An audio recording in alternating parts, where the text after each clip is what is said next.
it's simple for most of us, but how do you make simple syrup?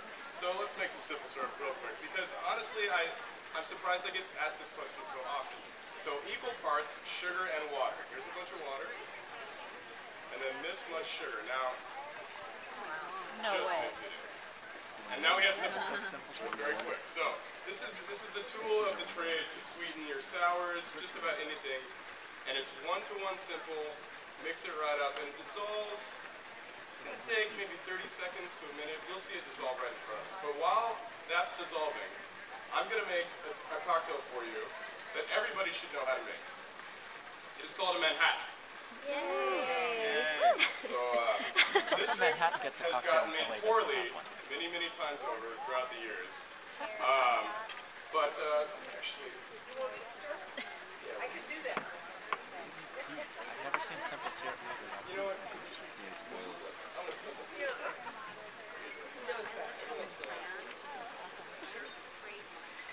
So, the Manhattan, either made with bourbon or rye, I prefer rye, it's the more traditional recipe, is a recipe of 3 ingredients. And the one is American whiskey. This is a rye whiskey. Now, rye whiskey has to be at least 51% rye, and it's usually made in Kentucky, but not exclusively. It's very spicy and not quite as kind of buttery sweet as bourbon, so it works well in this drink because you are adding another sweet ingredient to the cocktail, and that is sweet vermouth. This is Carpano Antica sweet vermouth, the original sweet vermouth, and this is the one that I believe you should always go for. Now, the other ones are a little more mellow, but this has a nice bite to it and can really add a lot of character to the drink. Vermouth lasts for a month.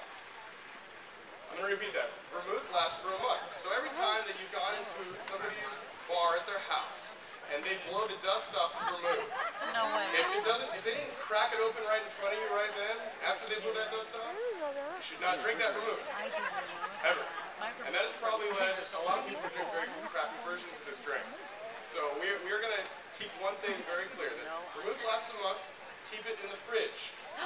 Number 2, the ingredient that is traditionally left out of this drink, making it quite a bit less quality, is bitters. And it's a very essential ingredient, and this is Angostura bitters. Angostura bitters sometimes gets mistaken for Worcestershire sauce.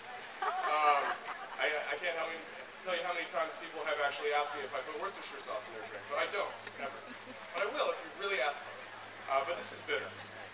Now, a good Manhattan, in my opinion, should follow a very simple format, and this is in ounces. 2, 1, but then the last is dashes, 2. 2, 1, 2. That way you get enough vermouth. Going too light on the vermouth, it's not a Manhattan. It's just something with a little bit of, a splash of added character, but it's not really the full drink. So I'm going to make a few of these, and then we're going to start passing out to notes. Yay! It's obviously fun. Yeah. So it's not the rye equivalent of a martini, where it's just like wave the vermouth around the and that's also, that's vodka martinis. Like true gin martinis, there should be a decent amount of fresh dry vermouth in there, maybe some orange bitters. So maybe that 2-1-2 format isn't that bad for a martini. But it depends on what kind of martini you like to drink. If you're a vodka martini drinker, the wave of the vermouth is nice. So 2 ounces. Now so I can get enough to you guys, I'm actually going to double up in these and all these. So I'm going to do 4 ounces, 2 ounces, 4 dashes.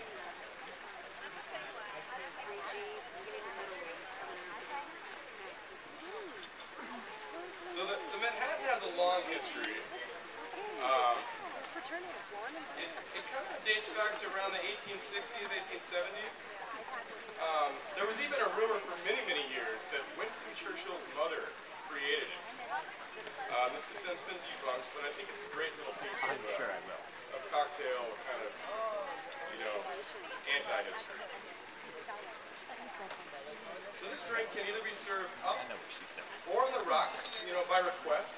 Very, very commonly I do make them on the rocks, but my first choice is always to serve them up because a cocktail served up has a larger surface area for you to bring in the aromatic notes of the drink. But rocks can keep a drink cold. So if there's a drink that doesn't benefit from warming up whatsoever, the rocks is not a bad way to go.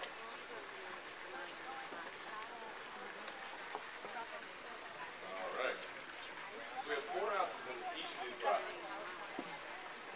So we need 2 ounces of our vermouth. So now that it's open, it has 1 mug.